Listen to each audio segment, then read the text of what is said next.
welcome back to another edition of the Friday Show. I'm Ray Pollock here with Joe Nevels. We're brought to you by Monmouth Park on the Jersey Shore. Joe, what's going on at Monmouth Park? We're racing, man. Live racing starts at 12:15 first post all weekend days in May. Then eventually we're going to get Friday racing beginning on June 3rd. Monmouth Park's 50-cent win early pick 5 is the nation's earliest pick 5. So if you want to cash out early, make some money on the day, get your bankroll going, that's how you do it. Fixed odds wagering is available for on-sign bettors at Monmouth. The odds when you bet are the odds that you get. Take that, computers. All right. Thank you, Joe. Well, it is Preakness week, and we are here to see if a horse can win the Triple Crown this year. Rich Strike, the Derby winner. Oh, he's not going to go? Not going to go in the Preakness? No, he's that's not happening, Ray. No. I think you missed a few things. I thought it was written in stone that the Derby winner had to go to the Preakness, no?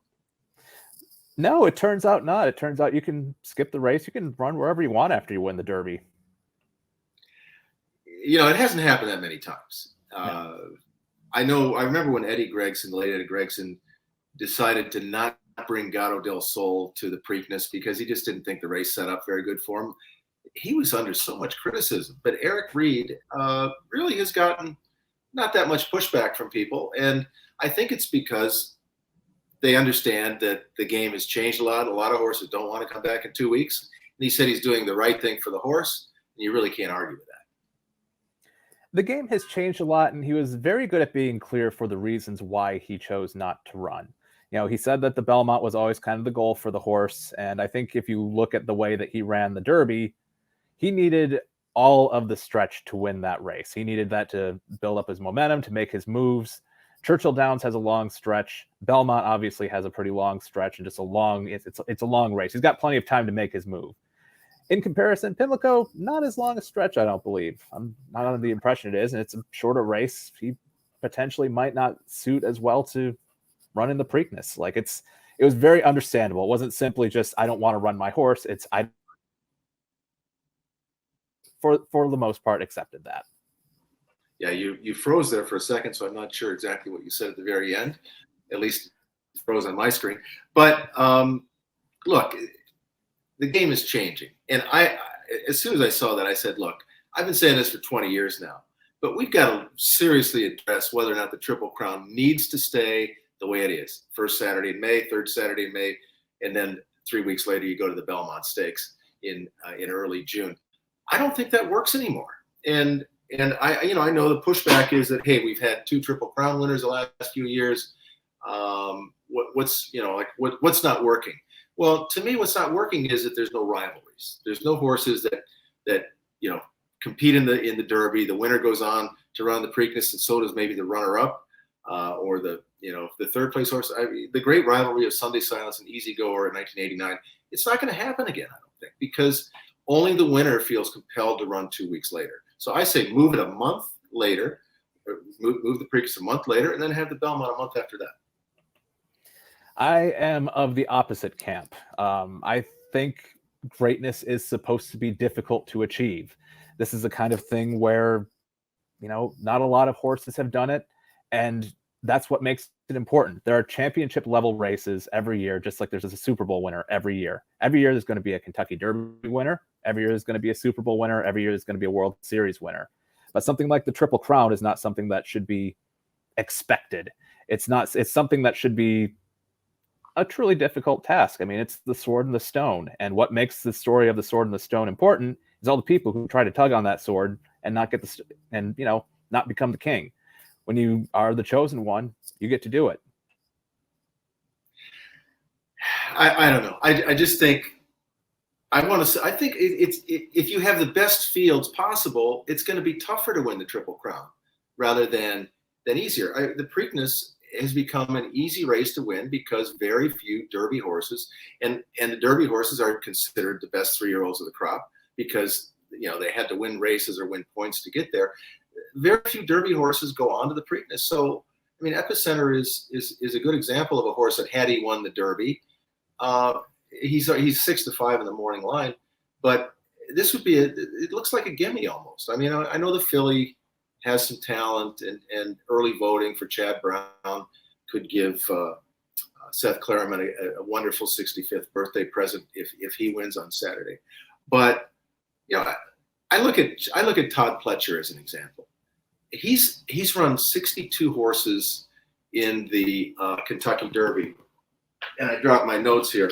And he's come back in the Preakness, and only let's see, only 4 of those horses have gone on to the Preakness, I think, and two of them, Super Saver and Always Dreaming, won the Derby, so of course they did. So if Todd Pletcher, who runs 62 horses in the Derby, has only run a handful in the Preakness, what does that say? That it says that he doesn't think it's best for his horses to do that. So the best horses are not going on to the second leg. And I want to see the second leg to be as tough as the first leg. That would make it even truly greater achievement for a horse to win all 3 races. I don't disagree with you, but at the same time, you're treating the Preakness as if it's a layup. And if that were the case, we would have a horse going for the Triple Crown in the Belmont Stakes every single year. As we know, that isn't always the case. Sometimes an Oxbow shows up and ruins everything, or I guess not ruins everything, shakes things up a little bit. Sometimes cloud computing comes in and, wins the Preakness off of being a virtual unknown beforehand. The reason that the Triple Crown is important is because it's a test of endurance, and you have to win all 3 of them. And that's not a given on any given circumstance. You have to be able to withstand something that no other horse in your class is able to do. Well, I don't think you're going to convince me of that. But let's. I don't think you're going to convince me either. Well, let's talk about another element out here. Tom Ryan of SF Racing, who owns so many horses that were trying to win the Derby, the other day tweeted that it would be beneficial if they would cut the distance back of the Belmont to 1.25 miles. It would become more favorably commercial to the horses that would win the race instead of winning in 1.5 miles. What say you about that one? So there are reasons that people can argue this, but I think this one is a particularly bad faith argument. I think this is something that, the race has been 1.5 miles for as long as most, if not all of us, has been paying attention. The criteria to win the Belmont Stakes is to get a horse that can stand the distance and probably withstand a campaign that has started in the spring and beyond. We all know this, and yet we want the mountain to come to us. As that seems to be the thought process I've seen from breeders, is that I don't feel like breeding a longer distance horse because that's not commercially viable. So why don't we lower the standards so I can still keep buying the things that I want, keep my owners happy. And that's just, it'll weaken the breed, it'll weaken the sport. I'm completely against this idea. I think if you want to bring that argument, you have to come to something other than I want it to be easier for me to do my own job, and not I want to, I want the game to be better. Yeah, I don't think that we have a problem with proven horses getting enough money in syndication deals. 20, 30, 40, 50, $60 million is a lot of money for a horse. And, if you want to penalize a horse because he wanted 1.5 miles, then I don't know, maybe you should just stick to sprinters or something like that. But, there's also some logistical problems. Belmont Park, if you start 1.25 mile race, you start like in the Breeders' Cup Classic or now the Jockey Club Gold Cup, you start on the turn. And you've seen those starts. The horses on the outside are really compromised because you're starting a race on a turn. It's like, in track and field, right? They give the outside guys an advantage because they're running around an oval on the outside. You can't do that in horse racing. I would love to see that starting gate, by the way. If we can get Clay Pewitt on that or something, I would happily kick $5 toward that study. Well, I as much as I want to see the scheduling change, I do like the 1.5 miles. It's so unique. And at Belmont Park, of course, they start right in front of the stands. I don't know what the plans are. They're going to do some major renovations at Belmont Park. I don't know if one of them includes the racetrack. I'm not crazy about 1.125 races starting so far away you can't even see them with a telescope at the start. But most people now watch TV, so it doesn't matter. But there is something really cool about a 1.5 mile race. We don't have enough of them, I don't think, in American racing. And to do away with this one, I think, would be a big mistake. One more thing I want to throw in here before we call it a day on this subject is the issue of scarcity. You look back at the last 3 to 4 decades when we were really scraping and clawing to find a Triple Crown winner. You look back at American Pharaoh's Triple Crown, Larry Culma saying, the decades-long wait is finally over. American Pharaoh is the one.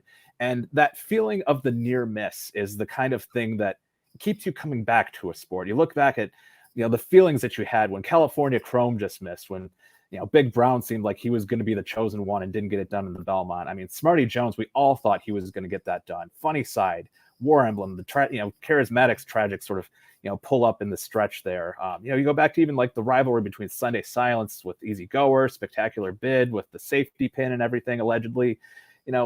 These are the kind of things that you remember forever. You look at man, like the reason that people cared is because they didn't get it for so long. And when you finally do, it just means so much. And I think that's an important thing to keep with horse racing is that the Triple Crown is just, it's special because you don't get it every year. You can go an entire lifetime without getting that. I mean, think of a slot machine. The reason why you pull the arm and the reason why you one. And I think that's what makes the Triple Crown important is because there are a lot of horses that almost won and you remember those horses forever, almost as much as the ones who actually do it. Well, for those of you out there who were old enough to remember the 1970s, we had 3 Triple Crown winners, Secretariat, Seattle, Affirmed. And there were people then who wanted to change it because it was just getting too damn easy to win. And so I'll grant you that it is special when it does come around.